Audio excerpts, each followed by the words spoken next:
प्रिय परीक्षार्थियों, स्वागत करते हैं आपका अपने YouTube चैनल पर। बताते चलें कि ये जो राजनीति शास्त्र का वीडियो आपके सामने प्रस्तुत है, ये पहला वीडियो है, ठीक है। और इसमें कुल 40 प्रश्न होंगे।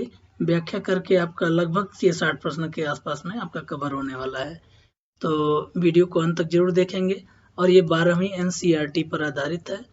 और यदि 12वीं में जो बिहार बोर्ड के जो बच्चे परीक्षा दे रहे हैं, बिहार बोर्ड के या जो कॉम्पिटिटिव एग्जाम की तैयारी कर रहे हैं, ठीक है ना, यदि कोई प्रतियोगी परीक्षाओं की तैयारी कर रहे हैं तो उनके लिए ये बहुत ही महत्वपूर्ण होने वाला है, ठीक है ना। तो आइए इस वीडियो को शुरू करते हैं। और यदि आप इस चैनल पर नए होंगे तो कृपया चैनल को सब्सक्राइब करें। कुल 6 वीडियो आपके इस सेशन में पढ़ने वाले हैं। पहला प्रश्न है कि भारत में निर्वाचन आयोग का गठन कब हुआ था। बताते चलें कि निर्वाचन आयोग जो है वो हमारे देश में चुनाव निर्वाचन कराने के लिए जिम्मेदार है। और इसका गठन जो है स्वतंत्रता के पश्चात 25 जनवरी 1950 को हुआ था। जब संविधान लागू हुआ उसके एक दिन पहले इसका गठन किया गया था, ताकि फिर जब संविधान के बाद फिर आगे फिर आम चुनाव किए जाए तो उसमें कैसे निर्वाचन हो, इसके लिए सारी व्यवस्था की गई। बताते चले मुख्य निर्वाचन आयुक्त जो होता है चीफ इलेक्शन कमिश्नर, मुख्य निर्वाचन आयुक्त एक होता है। और तो ये जो जैसे वर्तमान में जो चीफ इलेक्शन कमिश्नर जो है वो है राजीव कुमार, ठीक है। तो ये भी आप याद रखेंगे। और 25 जनवरी को हम क्या मनाते हैं, मतदाता दिवस मनाते हैं, मतदाता दिवस मनाते हैं, इसको भी आप याद रखेंगे। और जो निर्वाचन आयोग है इसका 324 से 329 के बीच में, आर्टिकल 324 से 329 के बीच में इसका उल्लेख है। इसका जो कार्यकाल होता है निर्वाचन आयुक्त का 6 वर्ष या 65 वर्ष, जो पहले आए, ठीक है ना, इसको भी आप याद रखेंगे। 6 वर्ष या 65 वर्ष की आयु जो मुख्य निर्वाचन आयुक्त की, तो जो पहले होगा उस पर रिटायर होंगे। और आर्टिकल का जो भाग है वो 15 है। तो अब विद्यार्थियों केवल आप इस पे ध्यान देंगे, थोड़ी सी जो महत्वपूर्ण बातें हैं जैसे 25 जनवरी 1950 को आप इसी को बस याद रखेंगे। ये थोड़ा सा पेपर इस नाते भी बना रहा हूँ कि जो कॉम्पिटिटिव एग्जाम के देने वाले लोग हैं उनको भी इसका लाभ मिल सके। चलिए पहला और दूसरा प्रश्न है कि भारत के प्रथम शिक्षा मंत्री, ठीक है ना, तो शिक्षा मंत्री जो थे वो अबुल कलाम आजाद थे, ठीक है, इसको भी आप याद रखेंगे। और इनको 1992 में भारत सरकार द्वारा भारत रत्न का भारत का सबसे बड़ा सम्मान जो है भारत रत्न को इन्होंने प्रदान किया, इनको प्रदान किया गया था। सरदार वल्लभ भाई पटेल को बता दें पहले गृह मंत्री थे, ये स्वतंत्र भारत के पहले गृह मंत्री थे। और सुचेता कृपलानी क्या थी, ये बता दें इनके उत्तर प्रदेश की ये पहली महिला मुख्यमंत्री, उत्तर प्रदेश की पहली मुख्यमंत्री, महिला मुख्यमंत्री, ठीक है ना। पहले मुख्यमंत्री तो सरदार गोविंद बल्लभ पंत थे, ठीक है ना, लेकिन ये जो सुचेता कृपलानी है महिला में, वो बता दें ये उत्तर प्रदेश की पहली मुख्यमंत्री थी, महिला मुख्यमंत्री थी। और सरदार वल्लभ भाई पटेल ने ही ऑपरेशन पोलो चलाया था, हैदराबाद जो रियासत को मिलाने के लिए ऑपरेशन पोलो, इसको भी आप याद रखेंगे। चलिए अगला प्रश्न पूछा है कि भारत में तृतीय आम चुनाव जो होते हैं, लोकसभा का जो चुनाव होते हैं इसको हम आम चुनाव भी कहते हैं, ठीक है ना। और ये 5 साल के लिए चुने जाते हैं। लोकसभा का जो कार्यकाल इससे जो केंद्र की सरकार बनती है, ठीक है ना, लोकसभा चुनाव से केंद्र की सरकार बनती है। बताते चलें कि सबसे पहले जो आम जो चुनाव हुआ था वो 1951-52 में हुआ था, ठीक है, 1951-52 में ये हो गया पहला, 52 से 57 हो गया दूसरा, 52 से 57 हो गया दूसरा, और 57 से 62 तीसरा।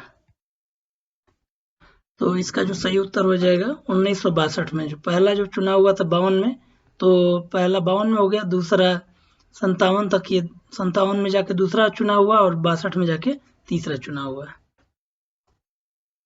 अगला जो क्वेश्चन है किसने द्विराष्ट्र सिद्धांत, द्विराष्ट्र बने जब 1947 में जब घोषणा हुई तो उस समय उसके पहले ही, जिससे भारत जो है 15 अगस्त को आज़ाद हुआ और पाकिस्तान जो है वो डेट सेम था लेकिन रात में होने के कारण उसको 14 अगस्त को, ठीक है ना, ये मानते हैं क्योंकि पाकिस्तान का जो समय है भारत के समय से 1 घंटा पीछे है। तो ये जो है मोहम्मद अली जिन्ना जो कि जो पाकिस्तान के पहले गवर्नर जनरल बने और इनको कायदे आजम के नाम से भी जाना जाता है। तो इसको थोड़ा सा पूछ सकता है द्विराष्ट्र। और इधर स्वतंत्र भारत के पहले जो प्रधानमंत्री हैं वो पंडित जवाहरलाल नेहरू बने। तो अगला प्रश्न है कि किस पंचवर्षीय योजना में गरीबी हटाओ, तो छठी पंचवर्षीय योजना थी, इसमें गरीबी हटाओ का नारा दिया गया, याद रखेंगे इसको। तो छठवें का घ बताते चलें कि ये जो पंचवर्षीय योजना है इसको जो जारी करने वाला काम जो है वो योजना आयोग करता था, और योजना आयोग का जो प्रदेश अध्यक्ष होता है वो प्राइम मिनिस्टर होता है। और 15 मार्च 1950 को योजना आयोग का गठन हुआ और तत्कालीन जो उस समय पंडित जवाहरलाल नेहरू थे प्रधानमंत्री, यही उसके अध्यक्ष थे, है ना। तो इसको भी आप याद रखेंगे। पहली पंचवर्षीय योजना 1951 से 56 के बीच में चली, इसको भी याद रखेंगे। अब योजना आयोग का जो नाम है वो नीति आयोग कर दिया गया, NITI नीति आयोग कर दिया गया है, जो कि यह जो नाम बदलने वाली प्रक्रिया थी वो 1 जनवरी 2015 से लागू है। और इसके भी पदेन अध्यक्ष, जो नीति आयोग के पदेन अध्यक्ष कौन होते हैं, तो वर्तमान में प्रधानमंत्री जो प्राइम मिनिस्टर नरेंद्र मोदी है।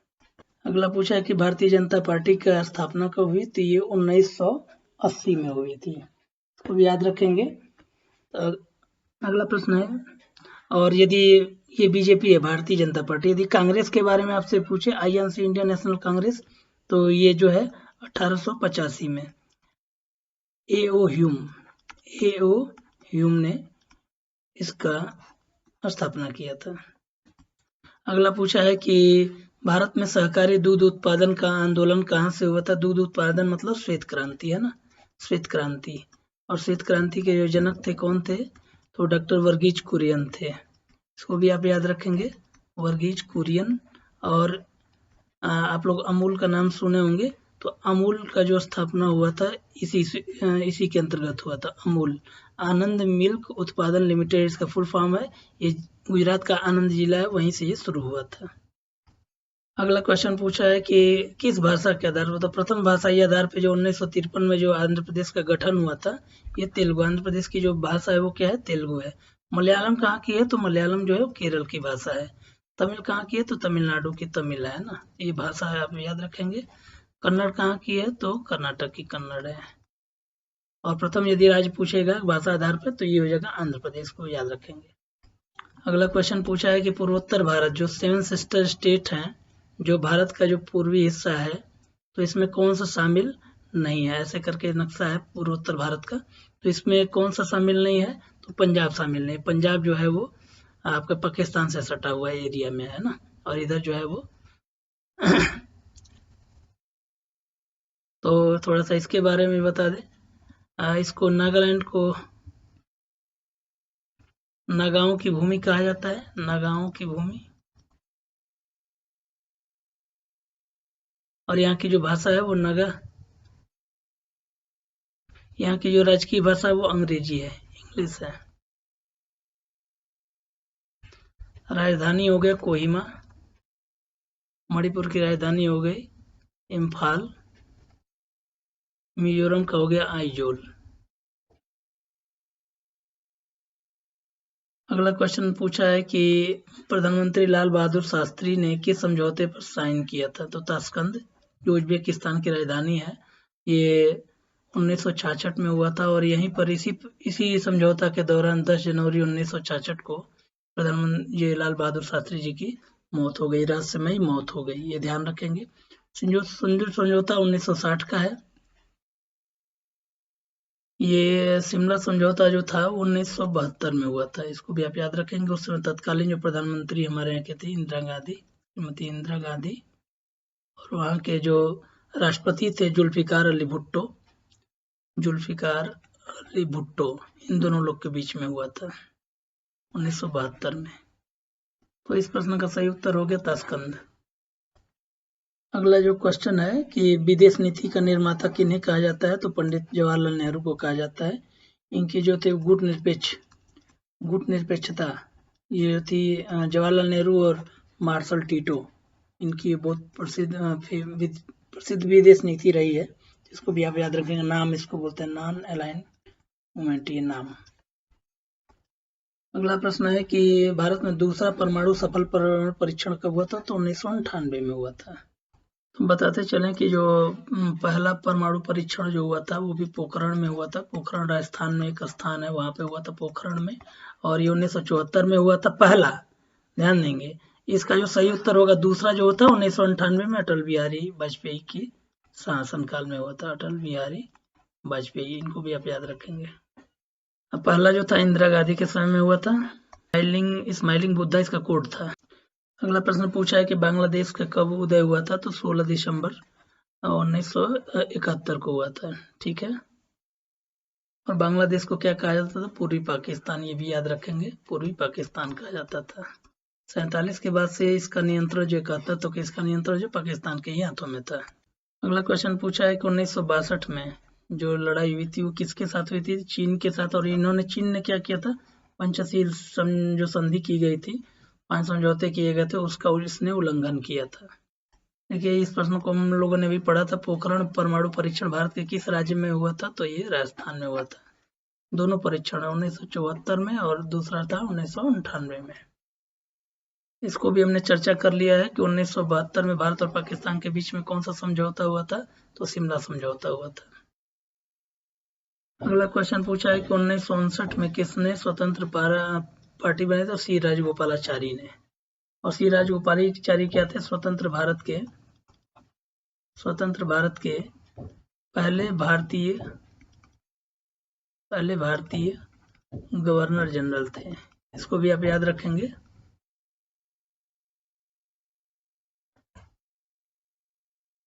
जयप्रकाश नारायण जो थे संपूर्ण क्रांति के प्रणेता थे, संपूर्ण क्रांति।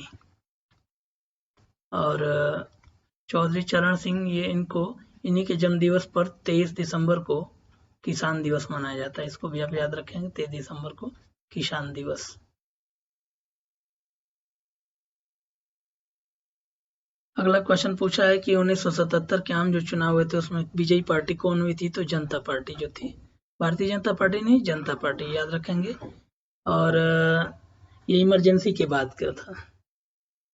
अगला क्वेश्चन पूछा है कि ताड़ी विरोधी आंदोलन किस राज्य से संबंधित है, तो ताड़ी जो आंध्र प्रदेश से है। और आंध्र प्रदेश की वर्तमान जो राजधानी उस समय हैदराबाद थी, इस समय जो राजधानी है अमरावती है। इसको भी आप याद रखेंगे। मेधा पाटकर जो है ये एक आंदोलन का एक सामाजिक कार्यकर्ता है, और नर्मदा नदी पे जो बन रहा था डैम, उसी को की ऊंचाई बढ़ाने के लेके इन्होंने एक बहुत बड़ा आंदोलन शुरू किया था। चिपको आंदोलन कहाँ का है, तो चिपको आंदोलन जो है उत्तराखंड का है, याद रखेंगे। चंडी प्रसाद भट्ट और सुंदरलाल बहुगुणा इसके ये है ना। और टिहरी क्या है, भारत का सबसे ऊंचा बांध है, इसको भी आप याद रखेंगे। ये भी भागीरथी नदी पर बना हुआ है। अगला क्वेश्चन पूछा है कि फरक्का समझौता का संबंध इसमें से किससे है, तो फरक्का कौन सा है, जैसे यहाँ से गंगा ऐसे भागती जा रही है, तो पश्चिम बंगाल में फरक्का एक जगह है, और यहीं से 2 भागों में बढ़ जाती है। एक भाग जो है बांग्लादेश में एक शाखा चली जाती है, दूसरी भाग जो है हुगली के नाम से बंगाल की खाड़ी में गिरती है। यहीं पे फरक्का बांध बना है। तो इसका संबंध जो है, यहाँ पे यदि बांध से पानी यदि रोक लेता है गंगा का, जो कि बांग्लादेश में जाने वाला है, तो इससे समस्या हो सकती है, इसीलिए इसका समझौता किया गया तो भारत और बांग्लादेश के बीच में। अगला क्वेश्चन है भूगोल का, ये तो है बाघरा नंगल परियोजना किस नदी पे है, तो ये सतलज नदी पे है ना। कावेरी नदी पे कौन सा है, तो शिव समुद्रम है, समुद्रम, इसको भी आप याद रखेंगे। और गंगा नदी पर टिहरी फरक्का, आप जान ही रहे हैं, टिहरी और फरक्का। जवाहरलाल नेहरू की जब मृत्यु हुई थी तो उसके बाद जो है वो प्रधानमंत्री का जो पद है, ये लाल बहादुर शास्त्री ने इनका पदभार ग्रहण किया। सीटो और सैंटोन जैसे संगठनों का जो संस्थापक कौन देश था, तो अमेरिका था। तो अभी हम लोगों ने भी ये चर्चा किया था नॉन अलाइन मूवमेंट जो था नाम, ठीक है ना। तो इसमें सुकर्णो, मार्शल टीटो और पंडित नेहरू, ये तीनों लोग का ये मिल के इन्होंने इसको नाम को बनाया था। नॉन अलाइन्ड मूवमेंट या गुट निरपेक्ष आंदोलन के जनक भी कहे जाते हैं तीनों। अगला क्वेश्चन पूछा है कि दो ध्रुवीय विश्व में पूर्व संगठन का नेतृत्व करता किसने किया था? तो इसने सोवियत संघ ने किया था, जो कि रूस से संबंधित है ना। अगला क्वेश्चन पूछा है कि शीत युद्ध कब प्रारंभ हुआ था? तो द्वितीय विश्व युद्ध के समय में 1944 में। अगला क्वेश्चन फिर भूगोल से है। USA, United state of America या संयुक्त राज्य अमेरिका में कुल कितने राज्य हैं? तो पूरे 50 राज्य हैं। भारत में कितने हैं? तो 28 राज्य प्लस 8 केंद्र शासित प्रदेश वर्तमान में, ठीक है ना। इसको भी याद रखेंगे। जो जम्मू कश्मीर था वो उसको बांट के 2 केंद्र शासित प्रदेश नए बन गए, और दमन दीव जो था उसको दमन दीव और दादरा नगर हवेली उनको मिला के 1 कर दिया गया, और यहाँ पे 2। तो इस प्रकार से 28 और 8 इस समय 2022-23 की आंकड़े के अनुसार, हालांकि ये 2019 में ही बने थे, है ना। इसको भी आप याद रखेंगे। 31 अक्टूबर 2019 को इसका गठन हुआ था।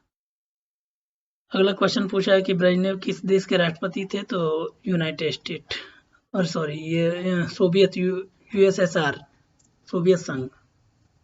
अगला क्वेश्चन पूछा है कि अंतर्राष्ट्रीय अणु ऊर्जा जो परमाणु ऊर्जा से संबंधित है, ठीक है ना। तो ये 29 जुलाई जो टाइगर्स डे है, 29 जुलाई को इसकी स्थापना हुई थी। टाइगर्स डे आपको याद दिलाने के लिए मैंने बोल दिया। 29 जुलाई 1957 को इसकी स्थापना हुई थी, और इसका जो हेडक्वार्टर ये ऑस्ट्रिया की राजधानी वियना में है ना। ऑस्ट्रिया की राजधानी वियना, यहाँ पे है इसका मुख्यालय। अगला क्वेश्चन पूछा है कि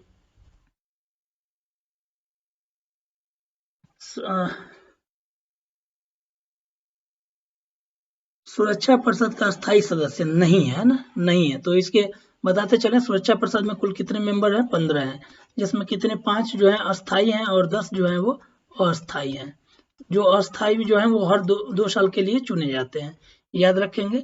और 5 जो अस्थाई मेंबर हैं इसमें ये इटली नहीं है, फ्रांस, ब्रिटेन, चीन, यूएसए और जापान, ये याद रखेंगे। ये जो हैं वो 5 अस्थाई देश हैं। अस्थाई देश ये क्या, इनको क्या मिला है?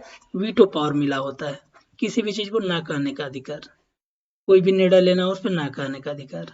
अगला क्वेश्चन पूछा है कि सार्क, ठीक है ना, इसको हिंदी में दक्षेस भी कहते हैं, इसको दक्षेस के नाम से भी जाना जाता है, ठीक है ना। दक्षेस दक्षिणी एशियाई देशों का, जो भारत क्या है दक्षिणी एशिया का देश है, और इसके आसपास के जो देश हैं वो दक्षिण एशिया इसकी सदस्यता लिए हुए हैं। कुल इस समय 8 देश हैं, है ना, याद रखेंगे इसको। 8 देश हैं, और इसका जो स्थापना हुआ था 8 दिसंबर 1985 को ढाका घोषणा पत्र के द्वारा हुआ था, ढाका घोषणा पत्र के द्वारा। और इसका जो मुख्यालय है वो कहाँ है? तो काठमांडू में। नेपाल की राजधानी जो है वो काठमांडू, इसको भी आप याद रखेंगे। तो बताते चलें कि इसमें सबसे जो बड़ा देश है वो है भारत, है ना। इसका उत्तर सही है। अगला क्वेश्चन पूछा है कि संयुक्त राज्य अमेरिका द्वारा आतंकवादियों द्वारा 2001 में क्या हुआ था? आक्रमण किया गया था। पहला खाड़ी युद्ध कब लड़ा गया? तो बताते चलें 1990 में लड़ा गया। अगला क्वेश्चन पूछा है कि भारत ने श्रीलंका में अपनी शांति सेना, जब श्रीलंका में बहुत बार गृह युद्ध की स्थिति लगती है तो उसमें अपनी शांति सेना जो है 1987 में भेजी थी। इसका हमने अभी चर्चा किया था। सुरक्षा परिषद जो है ना, ये किसका अंग है? यूएनओ का अंग है ना, इसको भी आप याद रखेंगे। 15 मेंबर होते हैं, जिसमें से 15 है, ठीक है ना। अस्थाई अस्थाई पूछेगा तो आप लोग को बता चुके हैं इसका उत्तर। अगला क्वेश्चन पूछा है कि कौन सी संधि अस्त्र नियंत्रण संधि है? तो ये सभी की सभी जो संधियां हुई थी ये अस्त्र नियंत्रण संधि है, तो इसको सभी उसका उत्तर हो जाएगा।